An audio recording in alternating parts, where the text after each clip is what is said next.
Recorded Books and One-Click Digital present Dragon Coast by Greg Van Eekhout. Narrated by Jonathan Todd Ross. Chapter 1.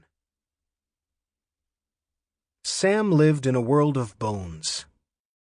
He found them throughout the dragon, wherever he walked, embedded in the tissues lining every artery, every organ, every cavity, like fossils in rock.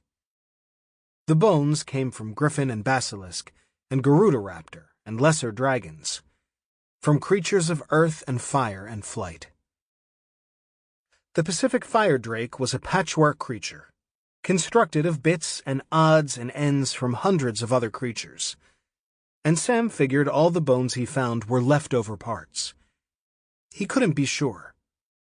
He was alone inside the dragon without anyone to explain his world to him.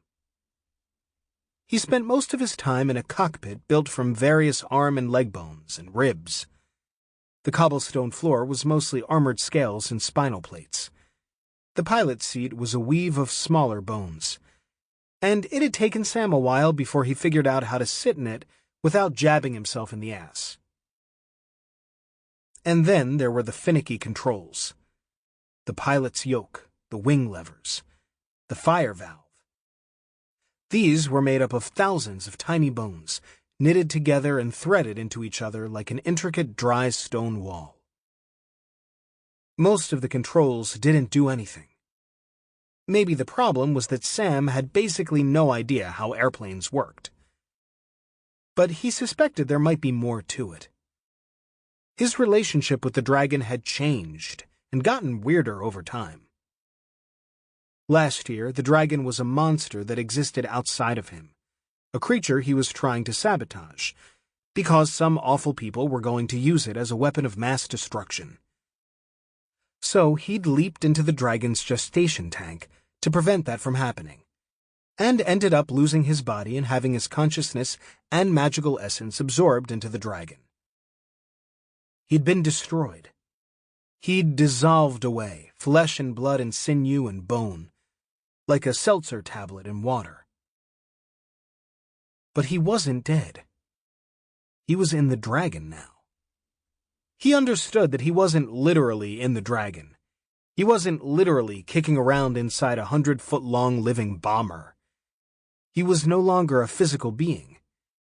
Yet his back ached when he sat too long in the pilot's chair, and he still needed to pee and shit, which he did way down away from the cockpit in the base of the dragon's neck.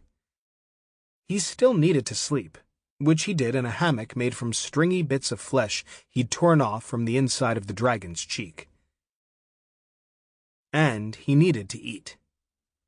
He looked out through the dragon's eyes, his cockpit's windows. He could see craters in the dark part of the crescent moon. Every meteor trail was a brilliant firework.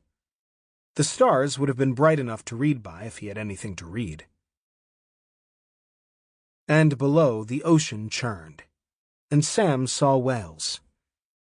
It was migration season for the California greys, making their journey from the frigid Bering Sea south to the warm bathwaters of Baja. The sea was black as ink, but he could make out white patches on the whales' backs and mottled skin, crusted with barnacles. He pulled on the stick, and the dragon banked around. It usually didn't respond to Sam's touch, diving when Sam tried to climb, belching flame when he cranked the fire valve shut, so tight he lost skin on his palms. But now it followed his command. The dragon was as hungry as Sam.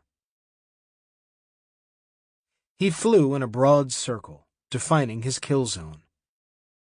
It contained 3 whales, a 40-foot cow with a 1-year-old calf, and surfacing a few miles from her, a massive bull. Sam focused his attention on the bull. The bull dove and Sam pulled back on the stick. The dragon shot up hundreds of feet, its wings pushing air with the sound of rending thunder. At the apex of its climb, Sam thrust the stick forward and yanked on the wing levers. The dragon reversed direction in a tight loop, swept its wings back, and dropped. Sam braced Sample complete. Ready to continue?